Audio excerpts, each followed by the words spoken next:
This is a cheap jiu-jitsu gi. It's one of the first I've ever bought, and it's seen better days for sure. The stitching at the seams is starting to break and pull apart, and on the lapel you start to see the cotton stuffing break apart and it starts to be flimsy, and basically it's just a wet towel to grab on at this point. If you're starting jiu-jitsu, or even if you're an expert and you've been doing it for a while, maybe you're wondering what makes a good gi and what makes a bad gi. There's a few things that separate the two of them, and most of those things are invisible, and you're not going to be able to tell them just in the product picture. Now here's the thing, you can scroll through dozens of gis and catalogs online from different brands, and let's be honest, most of them look alike. They got different colors, different patches, but they're pretty much all the same thing when you look at them. But the truth is, a lot of them are very different in the way that they're made.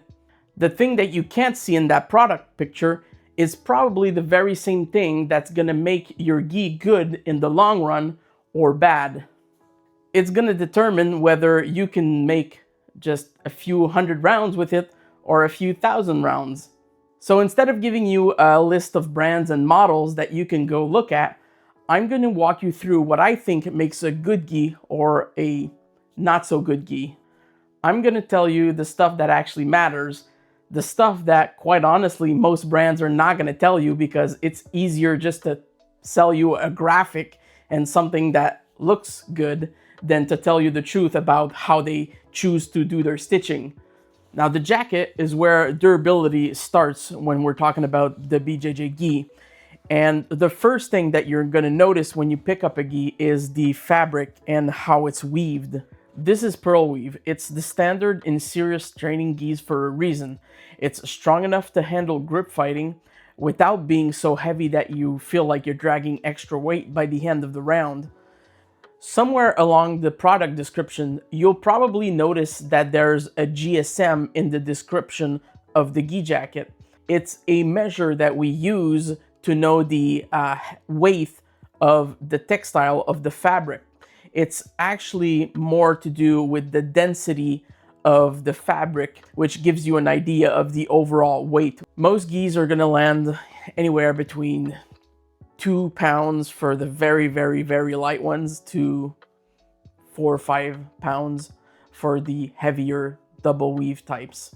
Now for the everyday training gi, you'll probably aim for something like this one, which is a 450 GSM.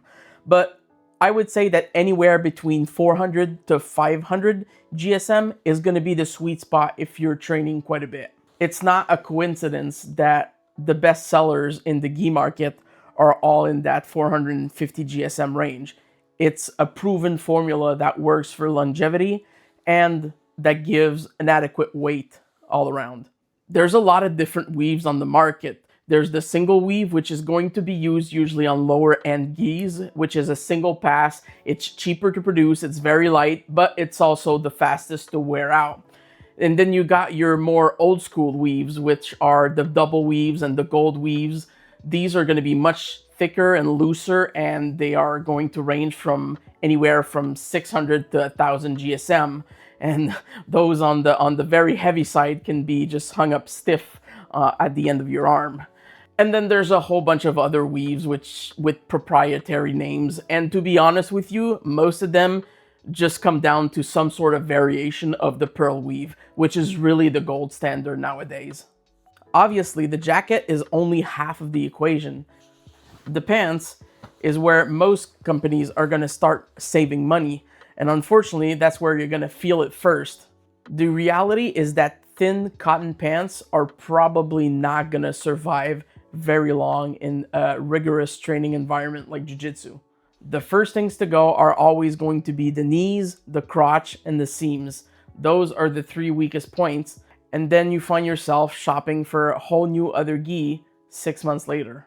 Ripstop is a little bit different. It's newer on the market. It's been used in the last decade pretty much as the new standard. The weave pattern is a little different, where you've got little squares within the weaving that is designed to stop the small tears from growing bigger, which is really useful if you want a durable pair of pants. You're probably going to find them listed as 10 ounces, which is the measure of heaviness that is used in the pants. Don't ask me why they don't use GSM. I don't know. But they usually use ounces, and 10 is going to be the norm. You can go to 8 and you can go to 12 if you want something a little more durable or if you want lighter. But I would suggest that 10 is pretty much a nice all-around standard for in terms of durability and lightweight. Now, one thing that not a lot of people are reminded to check when they buy a gi is the waistband and the cords. Some of them go better than others in terms of functionality, but here is where there's a lot of personal preference, I think. Some people like the flat strings because they feel tighter and they can lock in your gi pants pretty good. Others like the comfort of more rounded bungee types drawstrings. Now, one of the things that most often you really won't be able to tell just by looking at pictures is the stitching quality. And to be honest, this is one of the points that either makes or breaks a good quality gi. It's often one of those things that's commonly overlooked. Now, there should be multi-row stitching, especially at the seams, at the crotch, at the knees, and at the stress points under the armpits. Those are the spots that are critical. And usually on really good gis, you'll have triple row stitching. This detail is actually what's going to make your gi last a whole lot longer. And it's what's going to make the difference between a gi that you can wear 5 years and a gi that only lasts 1 or 2 years. Obviously, when someone is gripping your collar at full intensity, those seams are going to be the ones taking the brute force of all that stress. The odds are that if a brand on their product page doesn't talk about the stitching, then it's probably an afterthought, or they just didn't put as much emphasis on that part. So you know right away that the quality might be questionable. And while we're on the topic of sturdiness and construction, we have to talk about the lapel. That is usually the part where you grab a lot when you're in jiu-jitsu. Most people don't think about this part of the gi until it's too late. An EVA foam lapel holds its shape over time. It's going to be stuffed with a more rigid foam that is then stitched inside of the cotton. And it allows it to hold its structure. When you compare that to cheaper lower end gis, these are usually going to have cotton stuffed lapel, which over time are going to compress, are going to collapse, create seams, it's going to become uneven, and it basically becomes like a wet towel. So the durability of those two different types of lapel is very different. Now, you've got other lapels on the market right now. You've got people putting inserts of thin rubber, which is good. It just have a different feeling. It's a little more stiff. And then you have old school gi manufacturers or Japanese manufacturers that are going to insert rolled cords inside of the lapel in order to create a more round finish. But even those are becoming a little bit outdated in terms of production methods.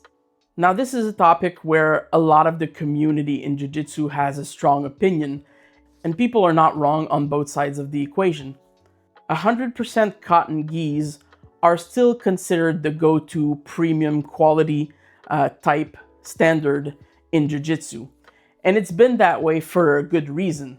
Cotton gis still have the edge when it comes to the feel and the natural weight of the fiber, and they are easier to break in than some of the blends on the market. Even to this day, most traditional competition gis that are made for IBJJF are going to be 100% cotton gis. Those gis carry a certain prestige on the mats, and that reputation has been earned at this point. But the trade-offs are very real. Cotton will tend to shrink much more than the cotton blends that are out there. It's going to hold up moisture a lot longer, and it's going to be heavier and longer to dry. Some kind of cotton poly blend is going to be usually more durable, more sturdy, harder to rip apart, it's going to dry faster, and it's going to keep its integrity in terms of shrinking a lot better than 100% cotton gi, which makes for those engineered blends to be a little more stable in terms of performance. It's the sort of thing that becomes important if you're training on a regular basis and you want your gi to be able to get washed and get dried pretty quickly, and you don't want to have multiple gis throughout your week. Now, personally, I don't think that either is objectively better than the other. They've each got their pros and their cons, and like anything in life, you're gonna have some trade-off, whatever you decide.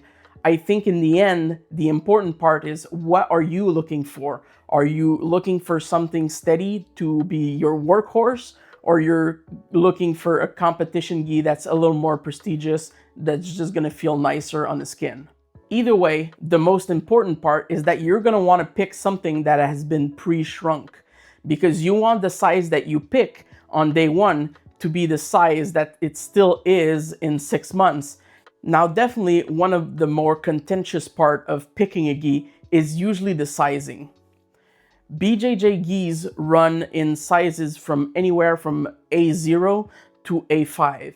And in between that, you'll find specialty lengths for huskies, people that are a little larger, like I am, and then people that are really slender and tall are gonna have usually L's or T, whatever the brand chooses.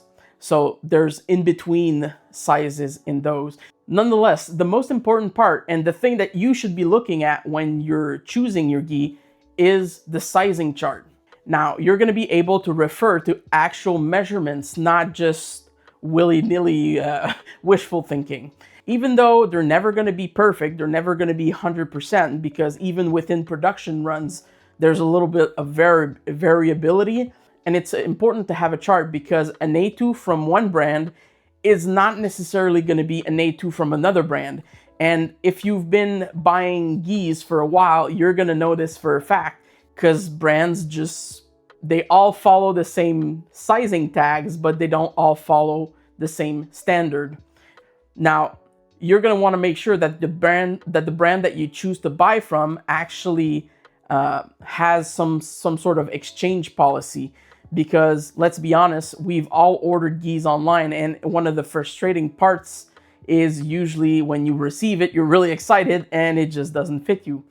Now, you're going to want to make sure before you buy that there's some kind of policy for the reputable brands out there that are going to offer a size exchange for you.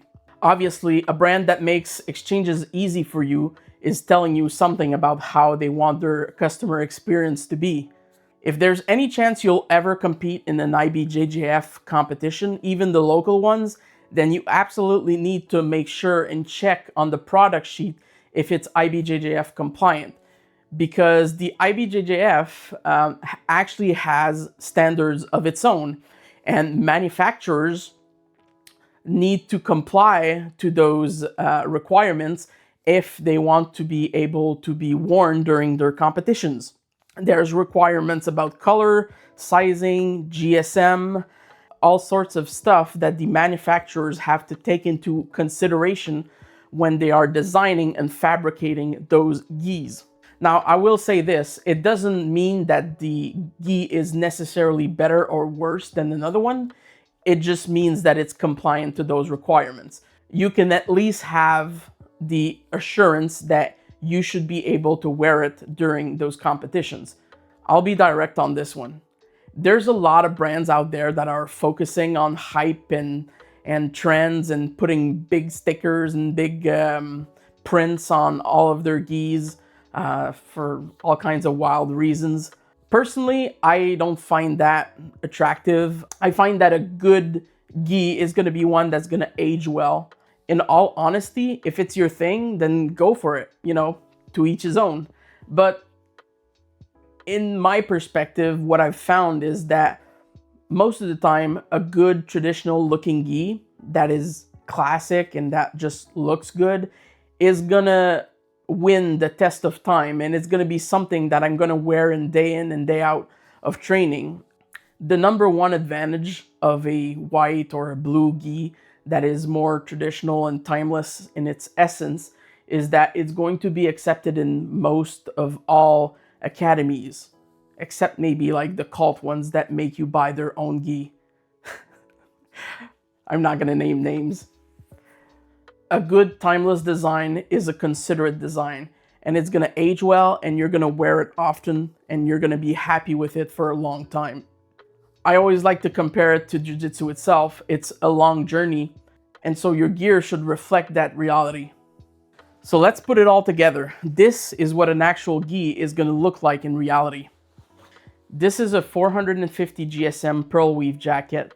It's got a 10-ounce ripstop pants. You can see multi-row reinforced stitching at every seam. It's got EVA foam lapel, pre-shrunk fabrics, and it's just a clean, timeless design.